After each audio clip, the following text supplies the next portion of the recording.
मेरा तकरीबन 9 करोड़ के करीब करीब इनके पास है, जो मैंने इनको सामान दिया था 9 करोड़ रुपए का सामान। 2 साल होने को अभी तक इस मुकदमे में कस्टम ने अभी तक फाइनल अपनी शर्तें भी कंक्लूड नहीं की। अभी तक केस चल रहा है, चालान अदालत जमा हो चुका है। इंशाल्लाह हम इस केस को मुंतकी अंजाम तक पहुंचाएंगे।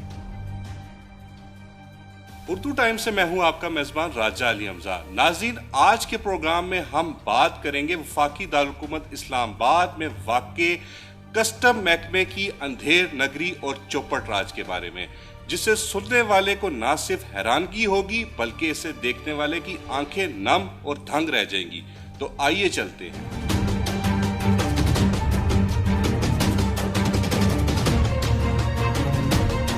नाज़रीन, आज के प्रोग्राम में हम आपको बताएंगे महकमा कस्टम इंटेलिजेंस रावलपिंडी की एक भरपूर कार्रवाई के बारे में, जो 17 जून 2020 को कस्टम इंटेलिजेंस ने की और 7000 मोबाइल फोन्स की स्मगलिंग को नाकाम बना दिया, जिसमें कस्टम इंटेलिजेंस रावलपिंडी की जानिब से 35 करोड़ की मालियत का सामान पकड़ लिया गया।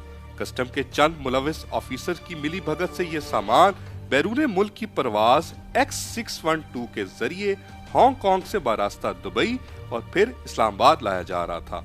नाज़रीन, कस्टम इंटेलिजेंस की जानिब से आगा फाउंडेशन को भी शामिल तफ्तीश किया गया इसमें, क्योंकि कस्टम का मेन एजेंट अब्दुल रज़ाक कुरैशी, जो अपने दीगर साथी सुहेब हसन शाह और कामी शाह, अदीम इस्लाम, ये सामान आगा फाउंडेशन के लाइसेंस पर मंगवाया करते थे। 17 जून 2020 को कस्टम इंटेलिजेंस ने भरपूर कारकर्दगी का मुजाहरा किया और ये सामान पकड़ लिया। इसमें मुलव्वस कस्टम के अफसरान के खिलाफ महकमाना कार्रवाई भी शुरू की, जिसमें इंस्पेक्टर उस्मान का नाम सरे फहरिस्त है, जो कामी शाह, अदीम इस्लाम और अब्दुल रज़ाक कुरैशी का खुफिया पार्टनर भी था और आजकल बाअसर होने की वजह से ढंके की चोट पर पेशावर में तैनात है। नाज़रीन, जहां इदारों में काली भेड़ें मौजूद हैं, वहीं additional director custom intelligence madam Kanwal Ali और IO ऑफिसर सैयद नजम अब्बास जैसे दलेर ऑफिसर भी मौजूद हैं, जो इदारे का वकार बढ़ाने में हमेशा कलीदी किरदार निभाने की कोशिश में पेश रहते हैं। नाज़रीन, अब्दुल रज़ाक कुरैशी, कामी शाह, अदीम इस्लाम जैसे बाअसर प्राइवेट एजेंटों की जब कस्टम इंटेलिजेंस ने तहकीकात की तो मालूम पड़ा कि इन सामान से कबल अरबों रुपए का सामान कस्टम की आंखों में धूल झोंक कर क्लियर करवा चुके हैं। आज के प्रोग्राम में आपकी मुलाकात कराएंगे इंपीरियल मार्केट के एक ऐसे ताजिर से जिसका करोड़ों रुपए का सामान अदीम इस्लाम और कामी शाह लीगल फोन्स का कहकर इलीगल फोन्स की मद में खा गए।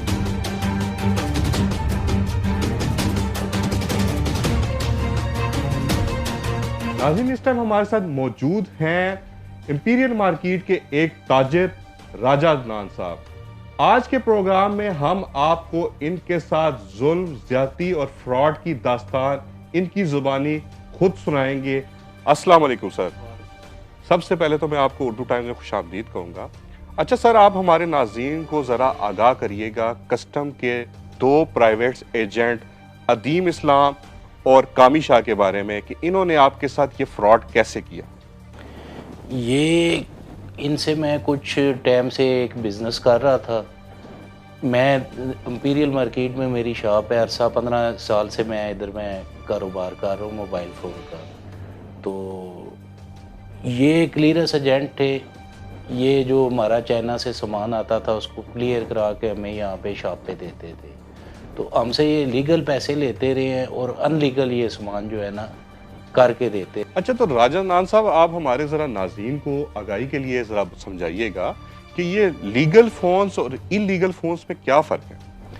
लीगल ये है कि जितने भी हैं वो कस्टम उस पर ड्यूटी टैक्सेस लेके उनको क्लियर करती है, और अनलीगल जो फ़ोन है वो इसी तरीके से बस ये खांचे में निकाल लेते हैं, जिस पे कस्टम ड्यूटी टैक्स ये नहीं देते, और ये आपस में मिल बांट के कस्टम और ये एजेंट पैसे खा लेते हैं। तो क्या ये जो इलीगल फोन्स हैं राजा अदनान साहब, इसका जो IME नंबर है वो PTA के पास रजिस्टर्ड होता है या नहीं होता? ये हमारे नाज़रीन को जो लीगल फ़ोन है उसका तो PTA के अंदर रजिस्टर्ड होता है नंबर। ये जो अनलीगल फ़ोन होते हैं इनका रजिस्टर्ड नहीं होता।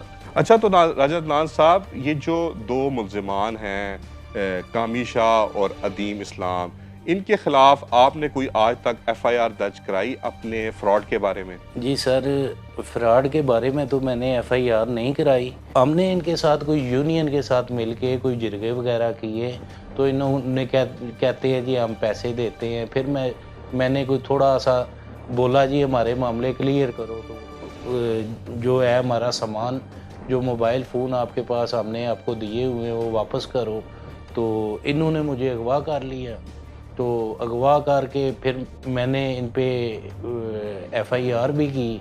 तो उसमें भी ये इतने बाअसर लोग हैं, इनके पास इतना वो तलक और पैसा है जो इन लोगों ने सारा पूरे पाकिस्तान का 1 अरब रुपए के कम अज़ कम करीब लोगों का पैसा खाया है। अच्छा, तो राजा अदनान साहब, आप हमारे नाज़रीन को ज़रा बताएंगे कि जब आपने यूनियन के साथ अपने जिरगे शुरू किए तो यूनियन के कौन से अफराद थे मार्केट के जो आपके जिरगों में बैठे, और उनका इस वाक़ये के ऊपर क्या फ़ैसला था? यूनियन के लोगों ने, मैं साजिद भट्ट था जो हमारा मार्केट का प्रेसिडेंट था, और नायब सदर था सरदार गुजर, और एक एयरपोर्ट का एजेंट था वसीम, वो भी साथ इसी मामले में आया कि उसको कस्टम के सारे मामला पता थे कि ये किस तरीके से हैंडल करना है। तो ये सारे जितने भी हैं इन्होंने उनसे किए जिरगे। इन्होंने फिर 10 दिन 15 दिन का टाइम देना शुरू कर दिया। आपका इन्होंने कितने पैसे देने, हमारे नाज़रीन को थोड़ा सा आगाह करें। मेरा तकरीबन 9 करोड़ के करीब इनके पास है, जो मैंने इनको सामान दिया था 9 करोड़ रुपए का सामान। अच्छा, तो राजा अदनान साहब, इसके बाद क्या आपने सियासी हलकों का भी रुख किया? जी बिल्कुल मैंने किया। एक दफ़ा वज़ीर आज़म राजा परवेज़ अशरफ साहब हैं पीपल पार्टी के, उनके भाई हैं राजा इमरान अशरफ साहब, उनके पास मैं एक दफ़ा गया जिरगे के लिए। तो उधर उन्होंने फ़ैसला किया जी 2 महीने के बाद के इनको चेक दे दो राजा अदनान को, ये जो इसकी रकम बनती है। तो जब आपको चेक मिले तो फिर उसके बाद क्या कार्रवाई हुई? चेक मिले ही नहीं, आज तक आपको चेक नहीं लारे मिले? मिले। अच्छा, आपको उसके बाद सिर्फ लारे ही लारे मिले हैं, चेक मिले ही नहीं।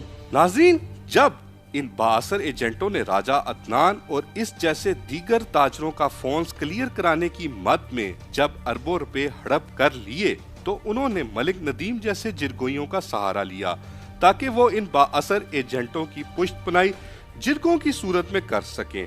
साबिक वजीर आजम राजा परवेज अशरफ के भाई राजा इमरान अशरफ भी इन जिरगों का हिस्सा बने, मगर नाकाम रहे। चलो जो हो गया सो हो गया, छोड़ो उस गल्ला की हाल करने चला बेहतरी होनी है, आज से निकाल लो, तय होगी। अब हम आपको लेकर चलते हैं कस्टम इंटेलिजेंस के दिलेर ऑफिसर सैयद नजम अब्बास की जानिब, जिन्होंने ये सामान पकड़ा और FIR दर्ज की। इनका इदारे की जानिब से क्या मौक़िफ़ है, आपको दिखाते हैं। ये इस्लामाबाद इंटरनेशनल एयरपोर्ट पे AFU कार्गो में अब्दुल रज़ाक कुरैशी नाम का एक क्लियरिंग एजेंट आगा खान फाउंडेशन हेलीकॉप्टर विंग के नाम पे काफ़ी अरसा से ये स्मगलिंग कर रहा था। हमें 16 जून 2020 को डायरेक्टर साहब को इतला मिली, एक रेडिंग पार्टी बनाई गई। हमने वहाँ पे जाके रेड किया तो उस वक्त हमें तकरीबन 7270 mobile phone, memory card, wrist watches और काफ़ी सारा मुतफरक सामान वहाँ से रिकवर हुआ। तो इसी तरह की BCO कंसाइनमेंट्स अब्दुल रज़ाक कुरैशी पहले भी क्लियर करवा चुका था। जब वो मौके पे अरेस्ट हुआ तो उसने ये इंकशाफ किया कि ये सामान के मालिकान ज़ुहैब हसन अल-मारूफ कामी शाह व अदीम इस्लाम हैं और उसके कारिंदे हैं, जो कि वहाँ से सामान क्लियर करा के पेरिस सिटी H13 में अपने वेयर हाउस में शिफ्ट करते थे। तो जब दौरान तफ्तीश पता चला, हम पहुँचे वहाँ पे पेरिस सिटी में, तो हमें तकरीबन 450 मोबाइल फ़ोन के वेयर हाउस से और बरामद हुए। तो फिर हमने इसी असना में जब हमने उनको गिरफ़्तार किया तो FIR 10/2020 उन पे दर्ज की और 2 बंदे अब्दुल रज़ाक कुरैशी और उसका एक कारिंदा साजिद कियानी अरेस्ट हो गए। बाकी बंदों ने जितने भी थे, जिनमें ज़ुहैब हसन, कामी शाह, अदीम इस्लाम, और इन्होंने ज़मानत करवा ली, बेल बिफोर अरेस्ट, और ये चलती रही। अभी तक केस चल रहा है, चालान अदालत जमा हो चुका है और इंशाल्लाह अभी जल्द गवाह के बयान शुरू हो जाएंगे और इंशाल्लाह हम इस केस को मुंतकी अंजाम तक पहुँचाएंगे।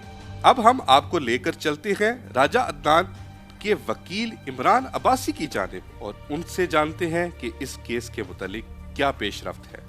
बिस्मिल्लाहिर्रहमानिर्रहीम। बेसिकली ये साल 2020 में एक मोबाइल फ़ोन्स का स्कैम हुआ था कि जो बैरून मुल्क से सिंगापुर चाइना से मोबाइल लाए गए थे और उसमें टैक्स एवेजन करके कस्टम करोड़ों रुपए के ये चोरी करके मोबाइल जब लाए गए मार्केट में, तो यहाँ पे एक स्कैम बन गया था। और उस स्कैम में फिर ये हुआ था कि सिंगापुर में कुछ मोबाइल वहाँ पे कहा गया था कि वहाँ पे फंस गए मोबाइल, वो नहीं आ सके, तो इनमें मुतासरीन हो गए थे। बहुत ज़्यादा लोगों का पैसा डूब गया था, जिसमें ये अदनान साहब भी थे, अदनान शरीफ साहब। इनका भी वहाँ 9 करोड़ रुपए की इन्वेस्टमेंट जो थी इनकी वहाँ पे आ गई थी। और ये तमाम फ्रॉड जो था ये ज़ुहैब और एक कामी शाह साहब और अदीम इस्लाम, ये लोग इसमें मुलव्वस थे। इन पे FIR होती है और फिर कस्टम के हम कह सकते हैं कि कमज़ोर केस बनाने की वजह से वो लोग फ़ौरन अदालतों से उनको रिलीफ मिल गया था और वो ज़मानत पे रिहा हो गए थे। ये इन्फ्लुएंशियल लोग थे। और फिर इसमें मिली भगत थी कस्टम हुकाम की कि वहाँ पे सेशन कोर्ट से ही इन मुलजमान की इनिशियल बेसिस से चंद दिनों के बाद ये ज़मानत पे रिहा हो गए थे। और आज दिन तक दो साल होने को हैं, चूँकि 2021 के अक्टूबर आ चुका है और ये 2 साल होने को हैं। अभी तक इस मुकदमे में कस्टम ने अभी तक फाइनल अपनी शर्तें भी कंक्लूड नहीं की हैं।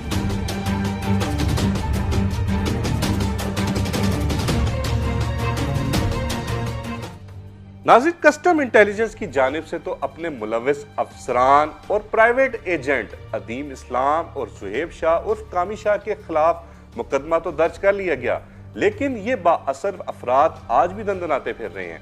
मलिक नदीम जैसे जिरगोइयों की मदद से मार्केट की 1 अरब से जायद रकम हड़प करके बैठे हुए हैं। हुकाम बाला को ऐसे अफराद के खिलाफ एक्शन लेकर कार्रवाई अमल में लानी चाहिए। इसके साथ ही उर्दू टाइम्स से अपने मेजबान राजा अली हमजा को दे इजाजत।